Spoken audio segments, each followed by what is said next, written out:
Hi friends, எல்லாருக்கும் வணக்கம். நான் உங்க Kavi. Welcome to Kavithana media.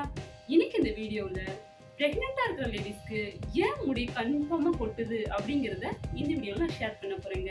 நிறைய பேர் கேட்டுகிட்டே இருக்காங்க, சிஸ்டர் உங்களுக்கு 2 பேபி இருக்குது, இன்னும் உங்களுக்கு எப்படிங்க முடி இவ்வளோ முடி கொட்டாமலே இருக்குது? எங்களுக்கு ஒரு பேபி தான் இருக்குது, ஆனால் வந்துட்டு ஃபுல்லாக எல்லா ஹேரும் கொட்டி போச்சு, ரொம்ப வயசான மாதிரி தெரியுது. ஆனால் நீங்கள் எப்படி உங்களோட ஹேரை மெயின்டைன் பண்ணுறீங்க? எப்படி உங்களுக்கு ஹேர் ஃபால் ஆகாமல் இருக்குது? இவ்வளோ லாங் ஹேர் எப்படி வச்சிருக்கீங்க அப்படின்னு சொல்லிட்டு நிறைய கொஷின் கேட்டுகிட்டே இருக்கீங்க.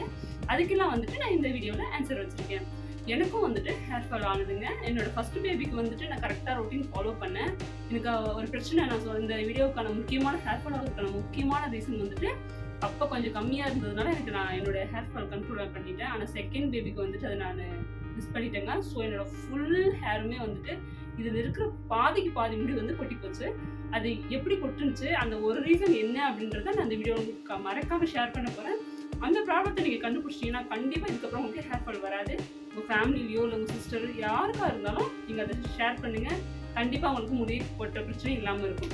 அது என்னன்றதை நான் இந்த வீடியோவில் ஃபுல்லாக டீட்டெயில்டாக உங்களுக்கு வச்சுருக்கேன். சரி, ஓகே ஃப்ரெண்ட்ஸ், இதான் ஃபஸ்ட் டைம் என்னோட சேனலில் பார்க்குறீங்கன்னா லைக் பண்ணுங்கள், ஷேர் பண்ணுங்கள், மறக்காமல் சப்ஸ்கிரைப் பண்ணுங்கள். நீங்கள் பண்ணுற ஒவ்வொரு சப்ஸ்கிரைப்னா எனக்கு அடுத்தடுத்த வீடியோஸ் மேக் பண்ணுறதுக்கு ரொம்ப யூஸ்ஃபுல்லாக இருக்கும். ஓகே ஃப்ரெண்ட்ஸ், வாங்குங்க வீடியோக்குள்ள போகலாம்.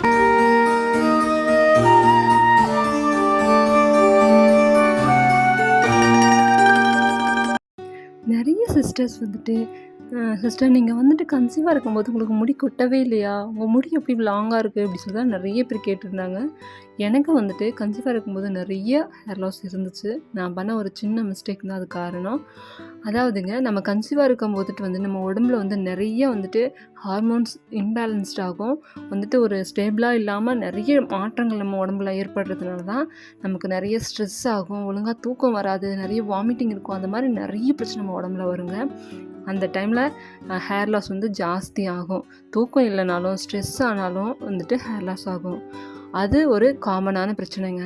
ஆனால் வந்துட்டு மெயினான பிரச்சனைங்க நிறைய இருக்குங்க. நம்ம உடம்புல ஹீமோக்ளோபின் கம்மியானால் முடி கொட்டும். அப்புறம் இந்த ரத்த சோகை அந்த மாதிரி சம்திங் நிறைய பிளட் சம்மந்தமான பிரச்சனை வரும்போது வந்துட்டு கால்சியம் கம்மியாக இருக்கும்போது, அப்புறம் விட்டமின்ஸ் கம்மியாகும்போது, இது மாதிரி நிறைய பிரச்சனை இருக்கும்போது ஹேர் ஃபால் ஆகும். இதெல்லாம் வந்துட்டு அவங்க கொடுக்குற மெடிசன் நம்ம கண்ட்ரோலாக கரெக்டாக ஃபாலோ பண்ணோன்னாவே இந்த பிரச்சனைகளெல்லாம் முடி கொட்டுறது வந்து ஸ்டாப் ஆகிடும். நல்லா ஹெல்த்தியாக சாப்பிட்டோன்னாவே முடி ஸ்டாப் ஆகிடும். நல்லா முடி வளர ஆரம்பிக்குங்க. ஒரு சிலவங்க சொல்லுவாங்க, ஐயோ எனக்கு வந்துட்டு நான் கன்சீவாக இருக்கும்போது தாங்க எனக்கு முடி அப்படி வளர்ந்துச்சுன்னுவாங்க. அதாங்க நானும் சொல்கிறேன். என்னோட ஃபஸ்ட்டு பேபிக்கு எனக்கு முடி அப்படி வளர்ந்துச்சு. அப்படியே ஆப்போசிட் செகண்ட் பேபிக்கு இந்த முடி வந்துட்டு நான் வெளியிலேருந்து எங்கேயும் பொறுக்கிட்டு வந்து வைக்கலைங்க. இது என்னோடய ஹேரு. இது வந்துட்டு 1.5 மாதத்தில் இவ்வளோ முடி கொட்டினது. டெலிவரி ஆகி 1 மந்த் ஆகிட்டு அடுத்து ஒரு 1/2 மந்த்துக்குள்ளே எனக்கு இவ்வளோ முடி கொட்டினது. ஒரு டைம் சீப்பில் சிக்கு எடுக்கும்போது இவ்வளோ முடி வரும். ஒரு 10 முடி அப்படி சீப்போடு வரும். தலை சீவறதுக்கே நான் அவ்வளோ பயப்படுவேன். அவ்வளோ ஹேர் ஃபால் ஆனிச்சு. இதுக்கெல்லாம் என்ன ரீசன் நீங்கள் நினைக்கிறீங்கன்றீங்க? நான் வந்துட்டு கரெக்டாக மெடிசன் எடுக்காமல் விட்டுத்தாங்க. எஸ், எனக்கு தைராய்டு இருந்தது. உங்களுக்கு தைராய்டு வந்துட்டு நீங்கள் டெஸ்ட்டுக்கு 3 மந்த்ஸில் போகும்போதே வந்துட்டு செக் பண்ணி கண்டிப்பாக கவர்மெண்ட் ஹாஸ்பிட்டலையும் செக் பண்ண சொல்லுவாங்க. நீங்கள் ப்ரைவேட்டில் போனாலும் கண்டிப்பாக செக் பண்ணி சொல்லுவாங்க.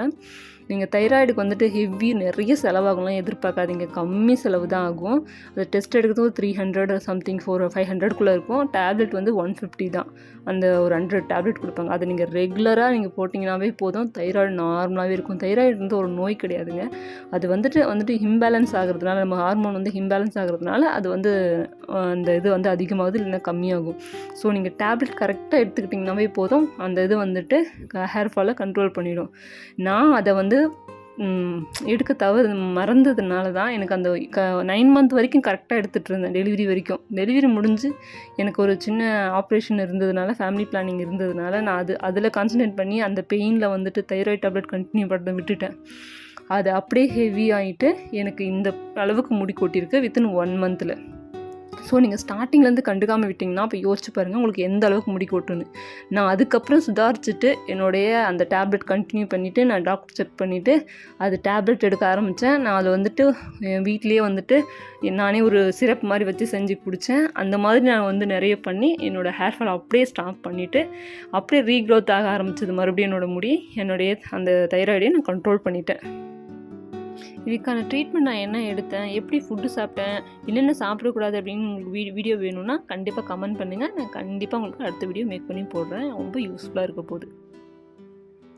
ஓகே ஃப்ரெண்ட்ஸ், இந்த வீடியோ உங்களுக்கு பிடிச்சிருந்துச்சுன்னா லைக் பண்ணுங்கள், ஷேர் பண்ணுங்கள், மறக்காமல் சப்ஸ்கிரைப் பண்ணுங்கள். நீங்கள் பண்ணுற ஒவ்வொரு சப்ஸ்கிரைப் தான் எனக்கு அடுத்தடுத்த வீடியோஸ் மேக் பண்ணுறதுக்கு ரொம்ப யூஸ்ஃபுல்லாக இருக்கும். ஓகே ஃப்ரெண்ட்ஸ், நம்ம அடுத்த இதனோட கண்டினியூஷன் வேணும்னா ஒரு சூப்பரான வீடியோவில் நம்ம அடுத்த டைம் மீட் பண்ணுவோம். தேங்க்ஸ் ஃபார் வாட்சிங். பாய், டாட்டா.